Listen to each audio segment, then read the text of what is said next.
বয়সটা ৩৯ হলেও এখনও ফুটবলের শীর্ষ পর্যায়ে খেলে যাচ্ছেন ক্রিস্টিয়ানো রোনালদো। কিন্তু এবারের ইউরোতে এখনও কোনো গোল পাননি আল নাসরের এই পর্তুগিজ স্ট্রাইকার। গ্রুপ পর্বের শেষ ম্যাচে জর্জিয়ার বিপক্ষে ২-০ ব্যবধানে হারের ম্যাচেও একাদশ থেকে কোনো কাজের কাজ করতে পারেননি তিনি।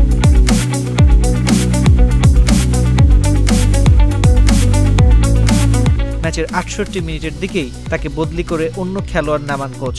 জর্জিয়ার বিপক্ষে নির্বিষ পারফরম্যান্সের জেরে অনেকেই তাকে নিয়ে হাসি ঠাট্টা করছেন, এদের বেশিরভাগই জর্জিয়ান।